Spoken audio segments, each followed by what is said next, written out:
Приветствую вас, зрители. Один мой друг попросил рассказать о том, что это за печка. Это не просто печка, это набор сразу из двух кружек, печки и горючего. Весит все это дело 220 грамм и помещается в такой вот кисетик размером 10 на 10 сантиметров. Кружка, значит, титановая с раздвижными ручками, и у нее есть крышка. Это большая кружка на 300 мл, на Алиэкспрессе покупал. И еще одна кружка на 250 мл из Декатлона с отломанной ручкой. Она сделана из стали, и тем не менее она весит, допустим, меньше, чем такая же кружка, но с выдвижными ручками, но из титана. И у нас в эту кружку маленькую вставляется сама печка, внутри которой находится горючее. Небольшой пакетик, чтобы в кружку не попадали продукты горения от таблеток сухого топлива.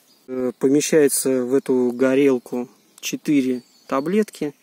4 таблетки, собственно, хватает на 4 раза, чтобы попить кофе и поесть супчика. Значит, на дно печки вставлен таганок, он, соответственно, вытаскивается. Печка переворачивается и приводится в готовое положение. Сделана из двух консервных банок, вставленных одна в другую, и в них проделаны специальные отверстия.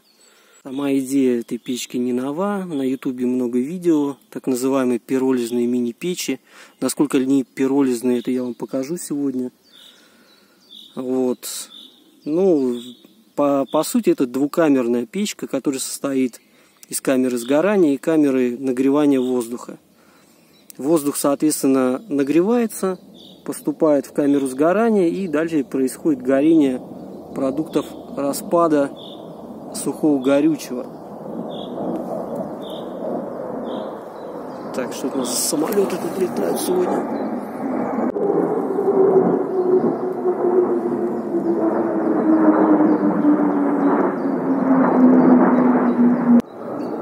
Это стратегический бомбардировщик Ту, какой там номер, я не помню. К параду готовится. Это они уже обратно летят. Время 11. На чем я там остановился? Значит, сама идея печки не нова. Эти видео вы можете посмотреть на ютубе. Так называемые пиролизные мини-печи на сухом топливе. Но я немножко просто саму эту печь модифицировал. То есть я ее сделал поменьше. И так, чтобы таблетка горела подольше. Как работает эта печка, давайте посмотрим. Поджигаем сухое горючее.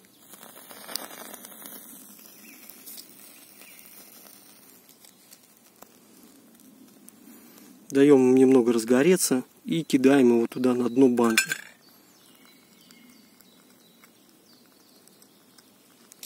Далее банка прогревается некоторое время, и там таблетка в ней начнет плавиться или дымить, плавиться. То есть она сама гореть не будет. Значит, сама печка сейчас разогреется, да, и воздух начнет через нижнее отверстие заходить.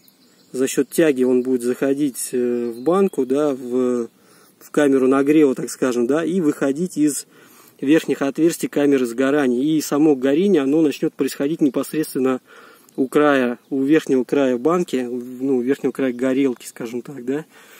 Вот, и мы, соответственно, ставим таганок сюда и туда же ставим наверх кружку. В кружку я налил 150 мл воды и насыпал туда сублимированного супа, скажем так, да, то есть там что у нас, кускус, гречка и маги.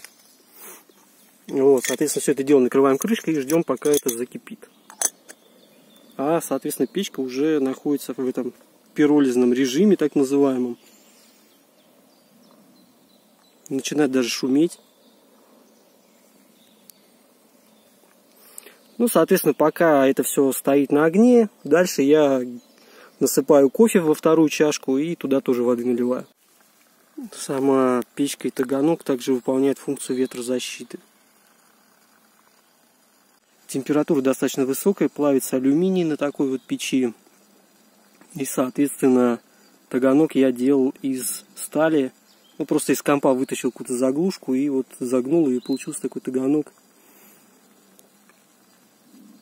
Пока суп закипает, давайте оглянемся вокруг, что у нас тут происходит.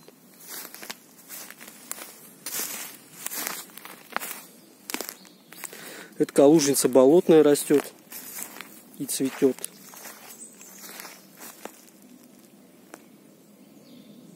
Лес ожил. Клещей, кстати, еще нету. Ну и также вот я сегодня пособирал грибы. Строчок гигантский.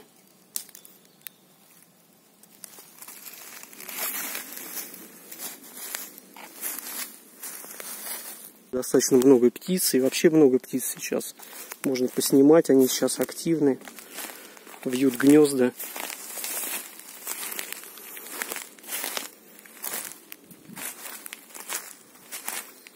Поют очень много. Болота в этом году какие-то маленькие, если честно. То есть в прошлом году даже летом они были огромные просто. А сейчас как будто вот всю зиму не было снега практически. Держу в курсе.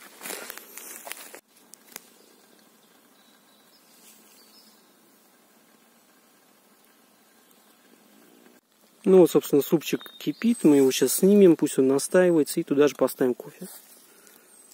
Пока еще не до конца догорела таблетка.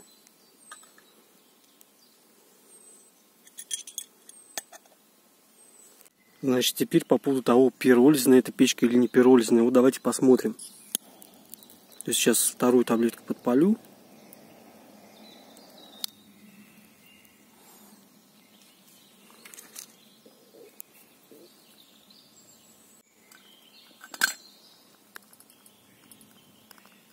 Подождем, пока она займется. Если вообще как ее потушить, да, и что будет, если ее потушить. То есть мы просто закрываем горение. И мы видим, что из нее повалил дым как раз. Вот эта таблетка, которая там тлеет, и она дымит. Да, соответственно, если мы этот дым подожгем сейчас, он вспыхнет. И снова начнет гореть. По сути, как бы горит не сама таблетка, получается, да, горит продукт ее плавления, что ли, да, дым ее. То есть дожигается ее дым, так скажем. Значит, за счет того, что горение происходит уже непосредственно возле самой кружки, да, повышается КПД печи.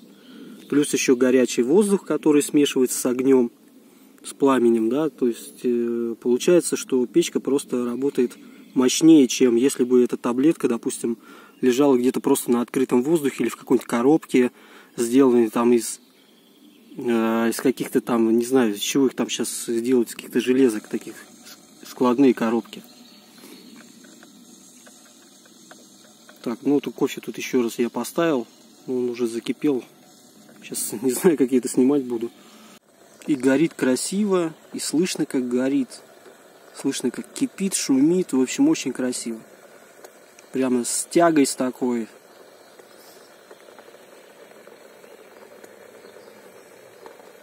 Шикарно, я считаю. Значит, еще одно важное замечание, что чем больше будут отверстий, чем больше будет отверстий самих, тем быстрее будет сгорать таблетка из-за того, что тяга будет больше. Соответственно, тягу надо ограничивать.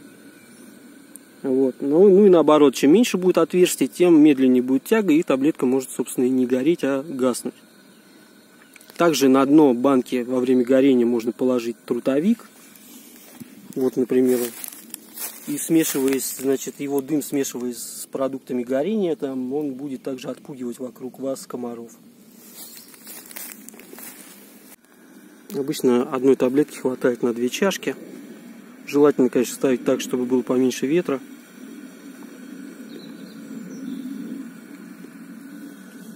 Потому что ветер, он также усиливает тягу, ускоряет горение. Обязательным также условием для такого расходования топлива, да, минимального, является крышка. То есть без крышки вы будете долго кипятить, вам понадобится, может, даже и не 2, а 3 таблетки. Вообще, конечно, забавно себя чувствовать на месте блогера, который где-то там посреди леса разложился и записывает видео. Поймал себя на мысли, ну что это уже какая-то шизофрения, по-моему. Писать что-то там, говорить в лесу. Тем не менее, кофе уже кипит. Соответственно, я сейчас пообедаю и пойду дальше. Не стал разбавлять суп холодной водой. У меня получилась даже такая каша, а не суп. За счет того, что кускус разварился, так и получилась как крупа. Вот, соответственно, пока вы обедаете, печка остынет там минут за 10. Ее можно будет сложить. То есть продуть ее там немножко, чтобы оттуда вытряхнуть эти остатки таблеток. И все, дальше все это дело быстренько сворачивается обратно.